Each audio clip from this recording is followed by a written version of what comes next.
Assalamualaikum warahmatullahi wabarakatuh. Di sini kami akan mempresentasikan hasil laporan dari simulasi DBMS dan data warehouse pada studi kasus retail sederhana.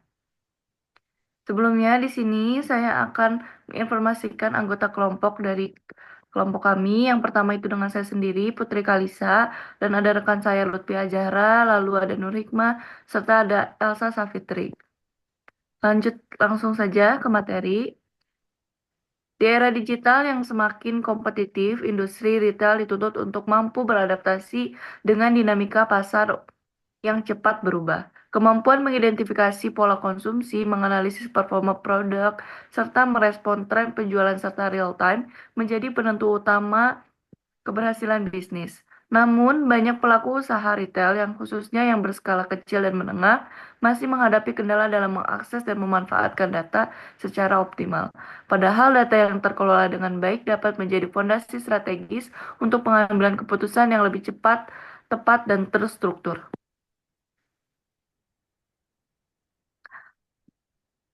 Di sini ada juga kebutuhan data dan sumber data. Yang pertama itu ada lembar transaksi penjualan yang berisi dari ID transaksi, lalu jam pembelian, serta ada produk, pembayaran, kuantiti, lalu harga satuan dan juga total. Yang kedua ada lembar produk terlaris, yang dimana ada produk yang terjual, lalu harga saham dan total. Selanjutnya ada proses data ETL. Yang pertama ada ekstrak atau ekstraksi data. Langkah pertama dalam proses ETL adalah mengekstrak data dari sumbernya. Dalam simulasi ini data diambil dari dua sheet utama di Google Sheet, yaitu lembar transaksi penjualan yang berisi catatan transaksi yang terjadi di toko. Lalu ada lembar produk terlaris yang berisi informasi dasar tentang setiap produk yang seperti produk, terjual, harga satuan, dan total.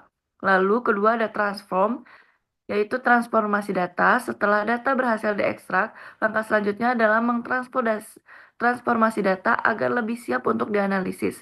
Transformasi yang dilakukan dalam simulasi ini meliputi beberapa aktivitas berikut, yaitu pembersihan data, penggabungan data, serta standarisasi formal, lalu kalkulasi baru. Selanjutnya akan dijelaskan oleh Elsa Sapitri.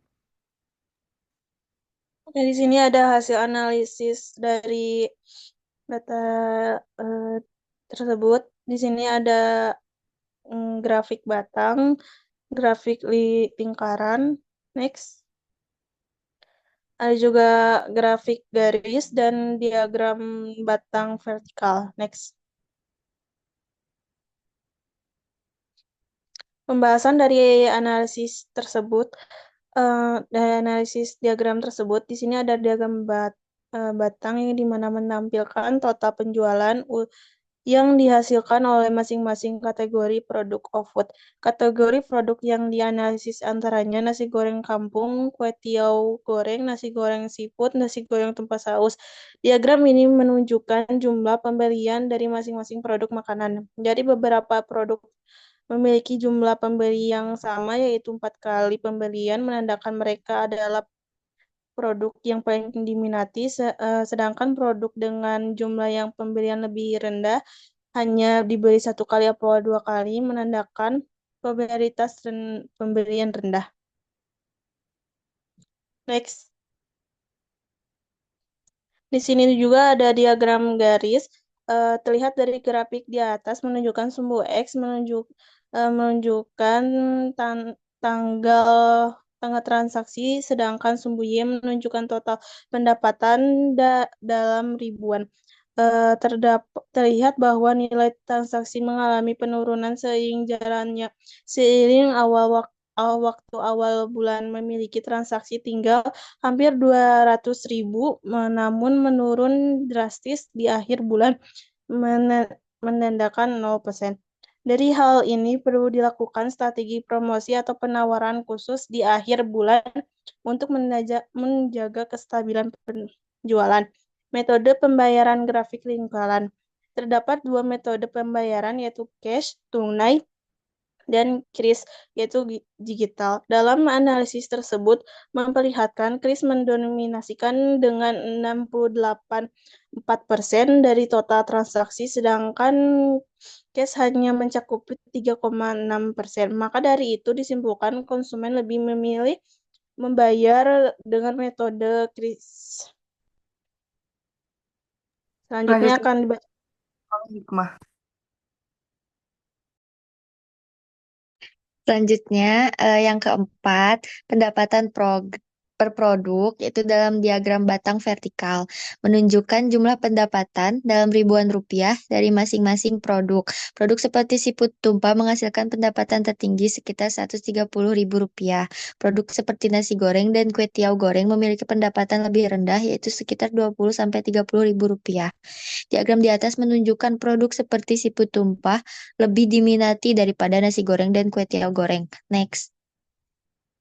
Peran DBMS dan data warehouse. Untuk DBMS berperan untuk penyimpanan data transaksi DBMS digunakan untuk menyimpan data mentah seperti waktu transaksi, aji transaksi, nama produk, metode pembayaran, dan total harga.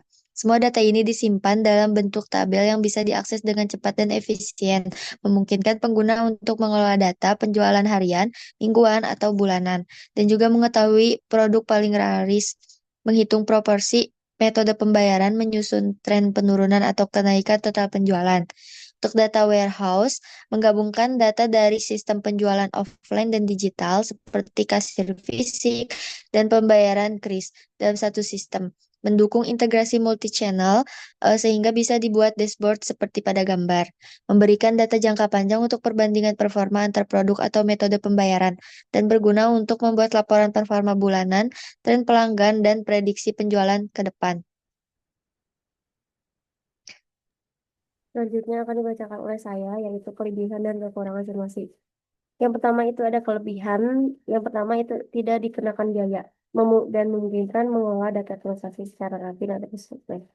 Yang terakhir itu ada menyimpan data dalam jumlah besar dari kecepatan seperti pendapatan bulanan. Dan kekurangannya itu ada cocok untuk operasional harian, tapi bisa lama saat mengolah data historis dalam jumlah besar.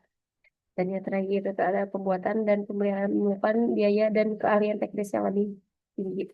Dan kesimpulan dari proyek ini adalah membuktikan bahwa UMKM dapat memanfaatkan alat gratis dan proses ETL untuk mengolah data penjualan menjadi informasi berguna. Hasilnya itu menunjukkan produk terlaris, tren penjualan menurun di akhir bulan. Dan dominasi pembayaran digital, konsep data warehouse terbukti dapat diterapkan secara sederhana, mendorong pelaku usaha untuk berbasis data demi pengembangan bisnis lanjutan. Dan mungkin itu saja yang dapat kami sampaikan. Kalau lebihnya menolak, wassalamualaikum warahmatullahi wabarakatuh.